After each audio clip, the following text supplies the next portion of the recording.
وزیراعظم صاحب کہہ رہے ہیں ہمیں اعتماد ہے، اس میں ہمارا انپٹ ہے۔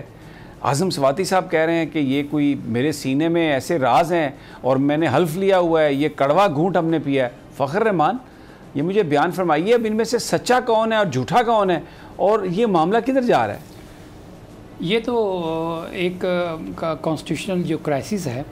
اس کی طرف بڑھتا نظر آ رہا ہے، کیونکہ جو پرائم منسٹر کی اپوزیشن لیڈر کے ساتھ کچھ چیزیں ایسی ہیں جس کے اوپر مشاورت کرنا ضروری ہے،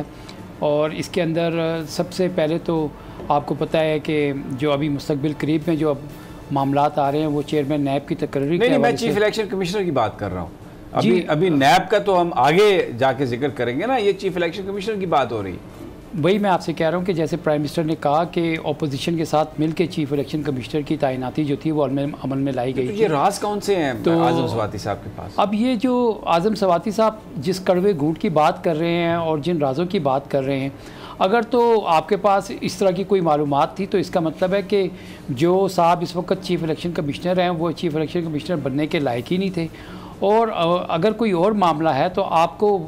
وہ رکھ دینا چاہیے سامنے۔ نہیں، اس کا مطلب تو میں کھل کے آتا ہوں، آپ ذرا تھوڑا سا ادھر ادھر آئیں بائیں دائیں کر رہے ہیں کیونکہ سینئر آدمی ہیں تو ظاہر ہے۔ علینا آپ ذرا بیان کیجئے، یہ جو اعظم سواتی صاحب کی جو گفتگو ہے اس سے تو ایسا لگتا ہے کہ پھر وزیراعظم صاحب نے بہت ساری باتوں کو چھپایا۔ اعظم سواتی صاحب کے سینے میں جو راز ہیں، بھئی تعیناتی تو کی وزیراعظم صاحب نے، وہ کہہ رہے ہیں میں راضی ہوں، یہ کہہ رہے ہیں کہ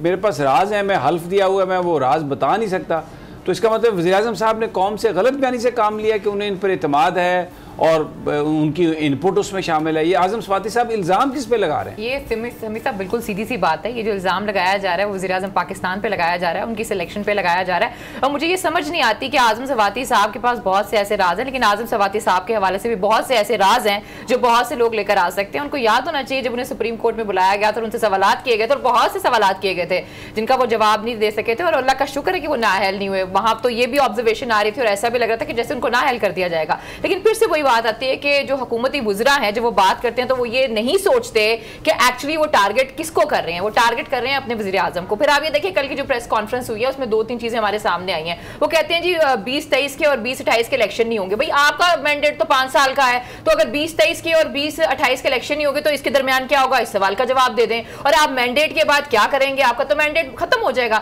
اس سوال کا میں چاہوں گی کہ آپ بھی جواب دیں، اس سوال کا میں چاہوں گی کہ آپ بھی جواب دیں کہ 5 سال کے بعد ان کا مینڈیٹ ختم ہوتا ہے۔ اور اس طرح اگر ایک وزیر آ کر یہ بات کرتا ہے کہ 2023 کا الیکشن نہیں ہوگا، 2028 کا الیکشن نہیں ہوگا، تو یہ تو آئین کی خلاف ورزی کی بات نہیں ہوتی جناب۔ اچھا، اس میں فرق ہوئی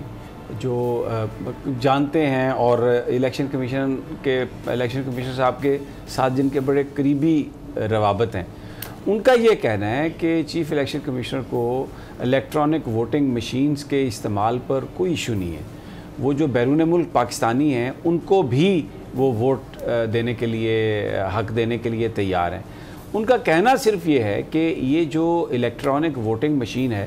اس پر ایک تو کنسنسس ڈیولپ ہو جائے، اور دوسری بات یہ کہ جو مین الیکشن کے آنے سے پہلے جو 2-3 الیکشنز اگر ہونے والے ہیں تو اس کو ٹیسٹ کر لیا جائے ان پروجیکٹس میں، اور اگر اس میں کوئی نقائص ہیں تو اس کو دور کر لیا جائے۔ لیکن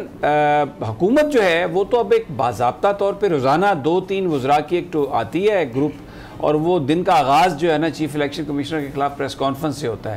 ایک آئینی یہ ادارہ ہے اور اس کے وہ سربراہ ہیں، تو یہ اگر اس طرح کی بات ہے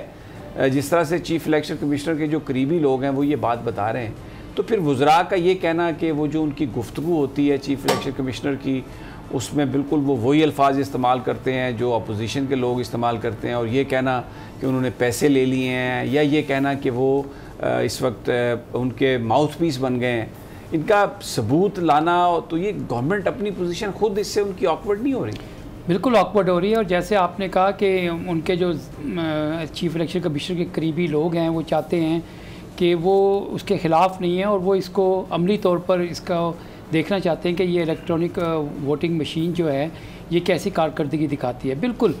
دیکھیں، یہ جو الیکٹرانک ووٹنگ مشین جو ہے جب تک اس میں انگوٹھا تو لگتا ہی نہیں ہے الیکٹرانک ووٹنگ مشین، جب تک اس کو استعمال میں نہیں لائیں گے تب تک اس کی خامیاں یا خوبیاں جو ہیں وہ آپ کو پتہ نہیں چل سکتی۔